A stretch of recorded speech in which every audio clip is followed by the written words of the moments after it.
Portillo presents, featuring the best horror stories of the 19th century. Welcome to the Poe Show Podcast. Narrated by Tynan Portillo. Today's episode, The Black Cat by Edgar Allan Poe.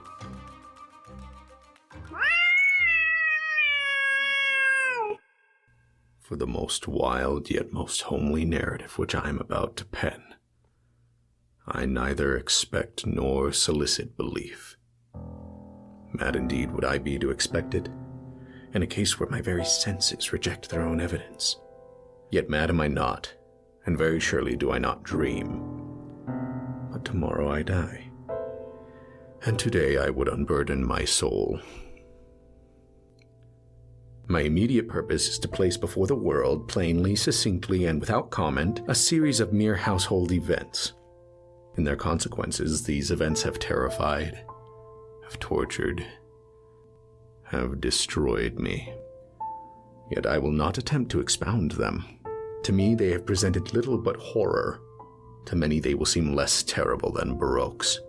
Hereafter, perhaps, some intellect may be found which will reduce my phantasm to the commonplace, some intellect more calm, more logical, and far less excitable than my own, which will perceive in the circumstances I detail with awe nothing more than an ordinary succession of very natural causes and effects. From my infancy, I was noted for the docility and humanity of my disposition. My tenderness of heart was even so conspicuous as to make me the jest of my companions. I was especially fond of animals, and was indulged by my parents with a great variety of pets. With these I spent most of my time, and never was so happy as when feeding and caressing them. This peculiarity of character grew with my growth, and in my manhood, I derived from it one of my principal sources of pleasure. To those who have cherished an affection for a faithful and sagacious dog, I need hardly be at the trouble of explaining the nature or the intensity of the gratification thus derivable. There is something in the unselfish and self-sacrificing love of a brute which goes directly to the heart of him who has had frequent occasion to test the paltry friendship and gossamer fidelity of mere man. I married early, and was happy to find in my wife a disposition not uncongenial with my own. Observing my partiality for domestic pets, she lost no opportunity of procuring those of the most agreeable kind. We had birds, goldfish, a fine dog, rabbits, a small monkey, and a cat. This latter was a remarkably large and beautiful animal, entirely black, and sagacious to an astonishing degree. In speaking of his intelligence, my wife, who was at heart not a little tinctured with superstition, made frequent allusion to the ancient popular notion which regarded all black cats as witches in disguise. Not that she was ever serious upon this point, and I mention the matter at all for no better reason than that it happens just now to be remembered. Pluto, this was the cat's name, was my favorite pet and playmate. I alone fed him, and he attended me wherever I went about the house. It was even with difficulty that I could prevent him from following me through the streets. Our friendship lasted in this manner for several years, during which my general temperament and character, through the instrumentality of the fiend intemperance, had, I blush to confess it, experienced a radical alteration for the worse. I grew day by day more moody, more irritable, more regardless of the feelings of others. I suffered myself to use intemperate language to my wife. At length I even offered her personal violence. My pets, of course, were made to feel the change in my disposition. I not only neglected but ill-used them. For Pluto, however, I still retained sufficient regard to restrain me from maltreating him, as I made no scruple of maltreating the rabbits, the monkey, or even the dog, when by accident or through affection they came in my way. But my disease grew upon me, for what disease is like alcohol? And at length, even Pluto, who was now becoming old and consequently somewhat peevish, even Pluto began to experience the effects of my ill temper.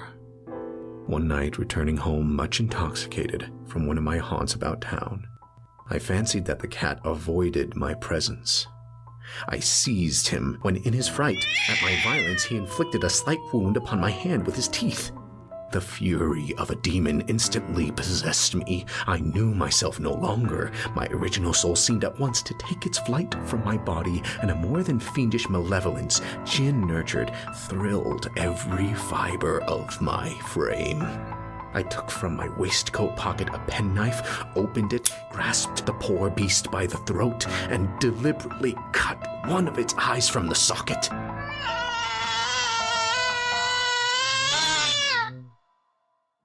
I blush, I burn, I shudder, while I pen the damnable atrocity. When reason returned with the morning, when I had slept off the fumes of the night's debauch, I experienced a sentiment half of horror, half of remorse, for the crime of which I had been guilty. But it was, at best, a feeble and equivocal feeling, and the soul remained untouched. I again plunged into excess and soon drowned in wine all memory of the deed. In the meantime, the cat slowly recovered. The socket of the lost eye presented, it is true, a frightful appearance, but he no longer appeared to suffer any pain. He went about the house as usual, but, as might be expected, fled in extreme terror at my approach. I had so much of my old heart left as to be at first grieved by this evident dislike on the part of a creature which had once so loved me. But this feeling soon gave place to irritation, and then came, as if to my final and irrevocable overthrow, the spirit of perverseness. Of this spirit, philosophy takes no account. Yet I am not more sure that my soul lives than I am that perverseness is one of the primitive impulses of the human heart, one of the indivisible primary faculties or sentiments which give direction to the character of man. Who has not 100 times found himself committing a vile or a silly action for no other reason than because he knows he should not? Have we not a perpetual inclination in the teeth of our best judgment to violate that which is law, merely because we understand it to be such? This spirit of perverseness, I say, came to my final overthrow. It was this unfathomable longing of the soul to vex itself, to offer violence to its own nature, to do wrong for the wrong's sake only, that urged me to continue and finally to consummate the injury I had inflicted upon the unoffending brute. One morning, in cold blood, I slipped a noose about its neck and hung it to the limb of a tree. Hung it with the tears streaming from my eyes, and with the bitterest remorse at my heart. Hung it because I knew that it had loved me, and because I felt it had given me no reason of offense. Hung it because I knew that in so doing I was committing a sin, a deadly sin that would so jeopardize my immortal soul as to place it, if such a thing were possible, even beyond the reach of the infinite mercy of the most merciful and most terrible God. On the night of the day on which this cruel deed was done, I was aroused from sleep by the cry of fire. The curtains of my bed were in flames. The whole house was blazing. It was with great difficulty that my wife, a servant, and myself made our escape from the conflagration. The destruction was complete. My entire worldly wealth was swallowed up, and I resigned myself thenceforth to despair. I am above the weakness of seeking to establish a sequence of cause and effect between the disaster and the atrocity, but I am detailing a chain of facts and wish not to leave even a possible link imperfect. On the day succeeding the fire, I visited the ruins. The walls, with one exception, had fallen in. This exception was found in a compartment wall, not very thick, which stood about the middle of the house and against which had rested the head of my bed. The plastering had here in great measure resisted the action of the fire, a fact which I attributed to its having been recently spread. About this wall, a dense crowd were collected, and many persons seemed to be examining a particular portion of it with very minute and eager attention. The words "strange," "singular," and other similar expressions excited my curiosity. I approached and saw, as if graven in bas relief upon the white surface, the figure of a gigantic cat. The impression was given with an accuracy truly marvelous. There was a rope about the animal's neck. When I first beheld this apparition, for I could scarcely regard it as less, my wonder and my terror were extreme. But at length, reflection came to my aid. The cat, I remembered, had been hung in a garden adjacent to the house. Upon the alarm of fire, this garden had been immediately filled by the crowd, by someone of whom the animal must have been cut from the tree and thrown through an open window into my chamber. This had probably been done with a view of arousing me from sleep. The falling of other walls had compressed the victim of my cruelty into the substance of the freshly spread plaster, the lime of which with the flames and the ammonia from the carcass had then accomplished the portraiture as I saw it. Although I thus readily accounted to my reason, if not altogether to my conscience, for the startling fact just detailed, it did not the less fail to make a deep impression upon my fancy. For months I could not rid myself of the phantasm of the cat, and during this period there came back into my spirit a half-sentiment that seemed, but was not, remorse. I went so far as to regret the loss of the animal, and to look about me among the vile haunts which I now habitually frequented for another pet of the same species, and of somewhat similar appearance, with which to supply its place. One night, as I sat half stupefied in a den of more than infamy, my attention was suddenly drawn to some black object, reposing upon the head of one of the immense hogsheads of gin or of rum which constituted the chief furniture of the apartment. I had been looking steadily at the top of this hogshead for some minutes, and what now caused me surprise was the fact that I had not sooner perceived the object thereupon. I approached it and touched it with my hand. It was a black cat, a very large one, fully as large as Pluto, and closely resembling him in every respect but one. Pluto had not a white hair upon any portion of his body, but this cat had a large, although indefinite, splotch of white covering nearly the whole region of the breast. Upon my touching him, he immediately arose, purred loudly, rubbed against my hand, and appeared delighted with my notice. This, then, was the very creature of which I was in search. I had once offered to purchase it of the landlord, but this person made no claim to it, knew nothing of it, had never seen it before. I continued my caresses, and when I had prepared to go home, the animal evinced a disposition to accompany me. I permitted it to do so, occasionally stooping and patting it as I proceeded.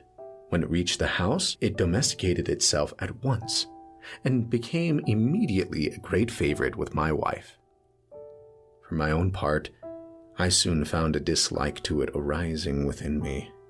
This was just the reverse of what I had anticipated, but I know not how or why it was, its evident fondness for myself rather disgusted and annoyed. By slow degrees, these feelings of disgust and annoyance rose into the bitterness of hatred. I avoided the creature, a certain sense of shame and the remembrance of my former deed of cruelty preventing me from physically abusing it. I did not for some weeks strike or otherwise violently ill-use it, but gradually, very gradually, I came to look upon it with unutterable loathing, and to flee silently from its odious presence as from the breath of a pestilence. What added no doubt to my hatred of the beast was the discovery on the morning after I brought it home that, like Pluto, it also had been deprived of one of its eyes. This circumstance, however, only endeared it to my wife, who, as I have already said, possessed in a high degree that humanity of feeling which had once been my distinguishing trait, and the source of many of my simplest and purest pleasures.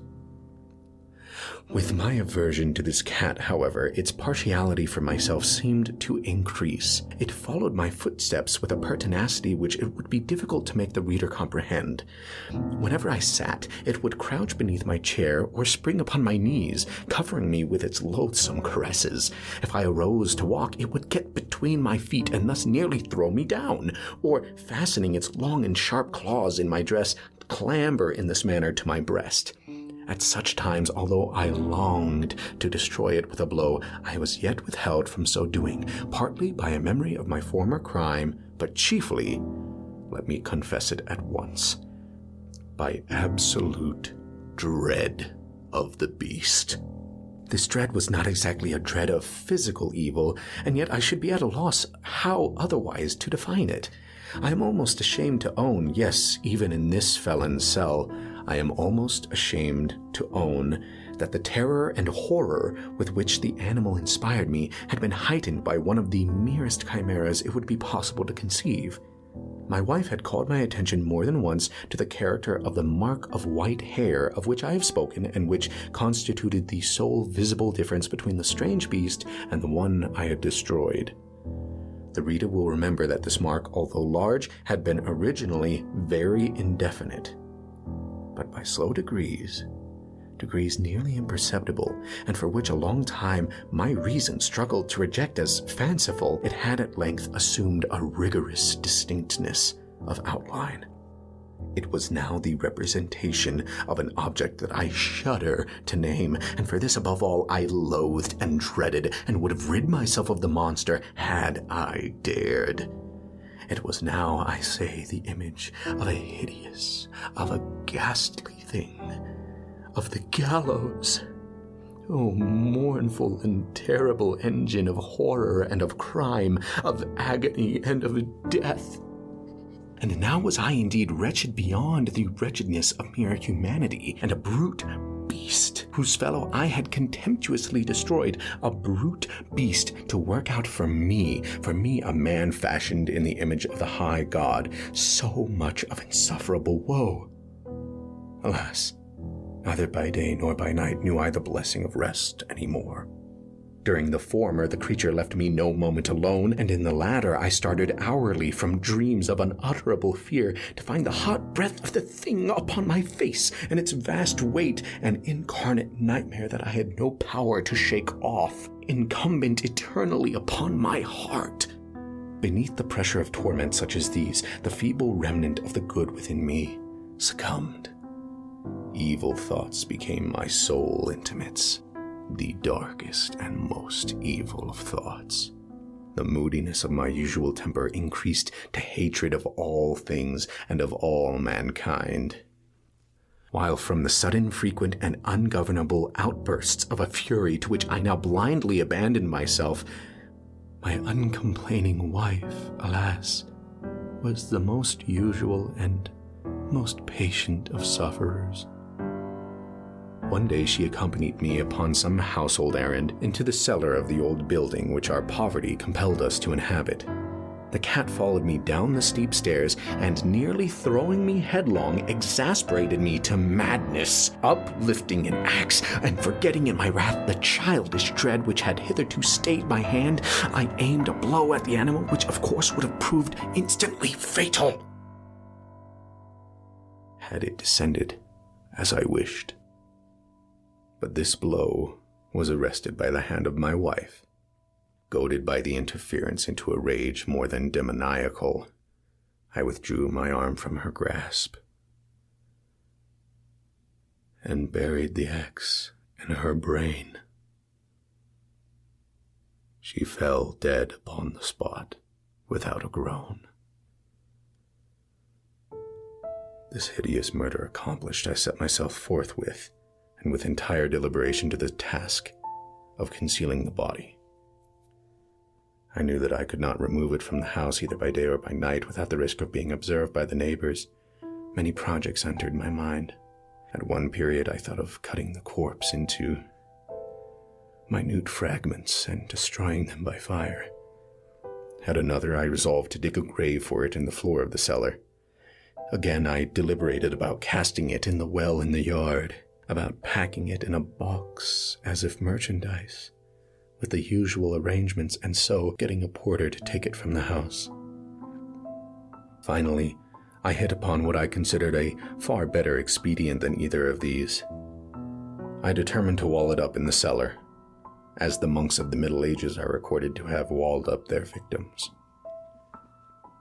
For a purpose such as this, the cellar was well adapted. Its walls were loosely constructed and had lately been plastered throughout with a rough plaster which the dampness of the atmosphere had prevented from hardening. Moreover, in one of the walls was a projection caused by a false chimney or fireplace that had been filled up and made to resemble the red of the cellar. I made no doubt that I could readily displace the bricks at this point, insert the corpse, and wall the whole up, as before, so that no eye could detect anything suspicious. And in this calculation I was not deceived. By means of a crowbar, I easily dislodged the bricks, and having carefully deposited the body against the inner wall, I propped it in that position, while with little trouble I relaid the whole structure as it originally stood. Having procured mortar, sand, and hair, with every possible precaution, I prepared a plaster which could not be distinguished from the old, and with this I very carefully went over the new brickwork. When I had finished, I felt satisfied that all was right. The wall did not present the slightest appearance of having been disturbed. The rubbish on the floor was picked up with the minutest care. I looked around triumphantly and said to myself, "Here at least, then, my labor has not been in vain." My next step was to look for the beast which had been the cause of so much wretchedness, for I had at length firmly resolved to put it to death. Had I been able to meet with it at the moment, there could have been no doubt of its fate, but it appeared that the crafty animal had been alarmed at the violence of my previous anger, and forbore to present itself in my present mood. It is impossible to describe or to imagine the deep, the blissful sense of relief which the absence of the detested creature occasioned in my bosom. It did not make its appearance during the night, and thus, for one night at least, since its introduction into the house, I soundly and tranquilly slept. I slept, even with the burden of murder upon my soul. The second and the third day passed, and still my tormentor came not. Once again I breathed as a free man. The monster in terror had fled the premises forever. I should behold it no more. My happiness was supreme. The guilt of my dark deed disturbed me but little. Some few inquiries had been made, but these had been readily answered. Even a search had been instituted, but of course nothing was to be discovered. I looked upon my future felicity as secured. Upon the fourth day of the assassination, a party of the police came very unexpectedly into the house and proceeded again to make rigorous investigation of the premises. Secure, however, in the inscrutability of my place of concealment, I felt no embarrassment whatever. The officers bade me accompany them in their search. They left no nook or corner unexplored. At length, for the third or fourth time, they descended into the cellar. I quivered not in a muscle. My heart beat calmly as that of one who slumbers in innocence. I walked the cellar from end to end. I folded my arms upon my bosom and roamed easily to and fro. The police were thoroughly satisfied and prepared to depart. The glee at my heart was too strong to be restrained. I burned to say if but one word by way of triumph, and to render doubly sure their assurance of my guiltlessness. "Gentlemen," I said at last, as the party ascended the steps, "I delight to have allayed your suspicions. I wish you all health and a little more courtesy. By the by, gentlemen, this is a very well-constructed house." In the rabid desire to say something easily, I scarcely knew what I uttered at all. "I may say, an excellently well-constructed house. These walls— Are you going, gentlemen? These walls are solidly put together." And here, through the mere frenzy of bravado, I rapped heavily with a cane which I held in my hand upon that very portion of the brickwork behind which stood the corpse of the wife of my bosom. But may God shield and deliver me from the fangs of the archfiend. No sooner had the reverberations of my blows sunk into silence than I was answered by a voice from within the tomb. By a cry, at first muffled and broken, like the sobbing of a child, and then quickly swelling into one long, loud, and continuous scream, utterly anomalous and inhuman, a howl, a wailing shriek, half of horror and half of triumph, such as might have arisen only out of hell, conjointly from the throats of the damned in their agony and of the demons that exult in the damnation. Of my own thoughts it is folly to speak. Swooning, I staggered to the opposite wall. For one instant the party upon the stairs remained motionless, through extremity of terror and of awe.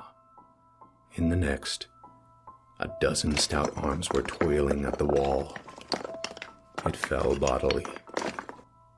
The corpse, already greatly decayed and clotted with gore, stood erect before the eyes of the spectators. Upon its head, with red extended mouth and solitary eye of fire, sat the hideous beast whose craft had seduced me into murder, and whose informing voice had consigned me to the hangman. I had walled up the monster within the tomb.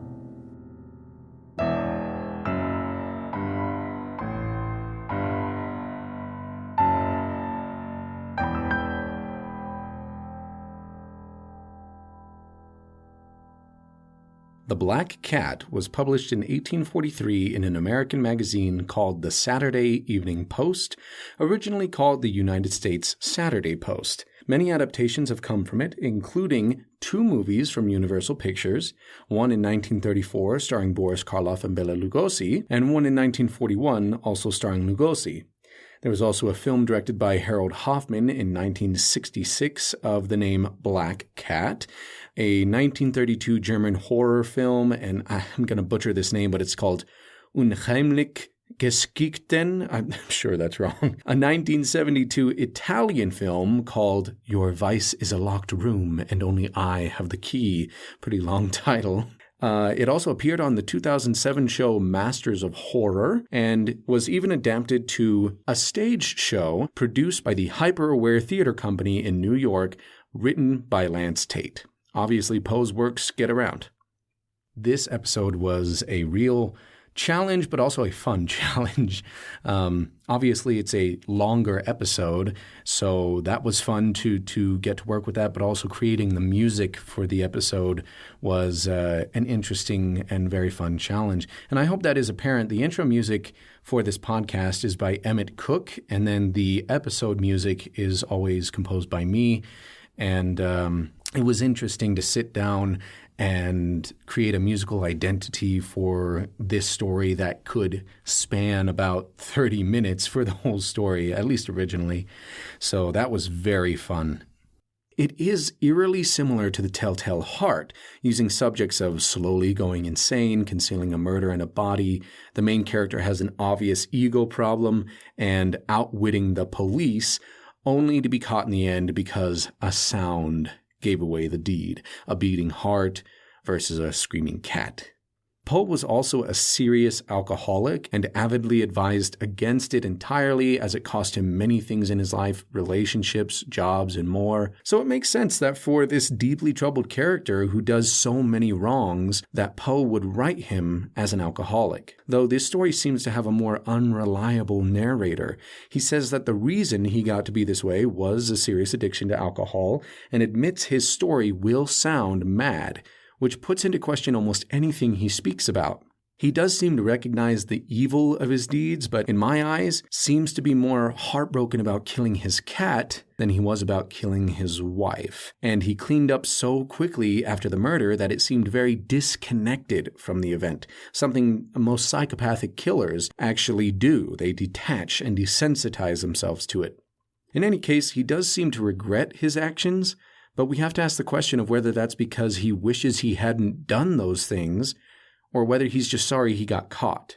He states that he doesn't like associating with mere man and grows in his hate of people, so assuming that maybe even his wife didn't mean that much to him isn't a far stretch. Now, why use a black cat in this story? Well, as we know today, black cats represent bad luck and are usually associated with Halloween or witchcraft, the narrator even acknowledging that fact.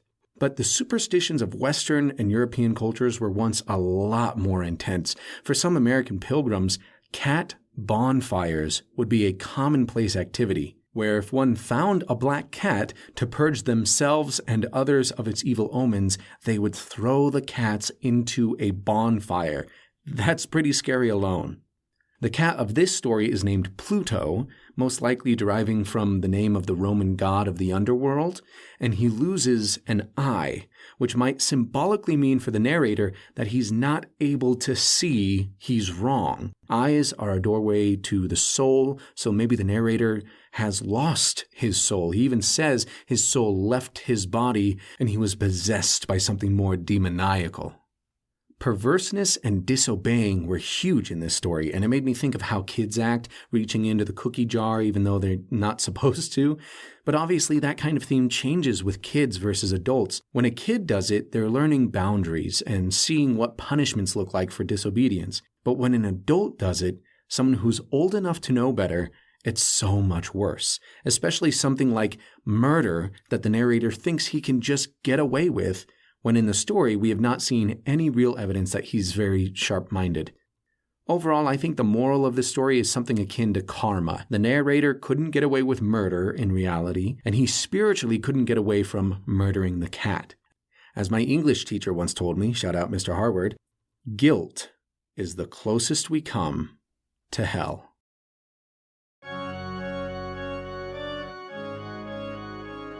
Thanks for listening to the Post Show podcast. If you enjoyed this episode, please like it, share it, tell your family, tell your friends. Also give this podcast a good rating and follow if you'd like to hear more. If you'd like to support this podcast, even for something as little as $1 a month, or get exclusive access to bonus and behind-the-scenes content coming soon, the Post Show podcast is on Patreon. Check it out.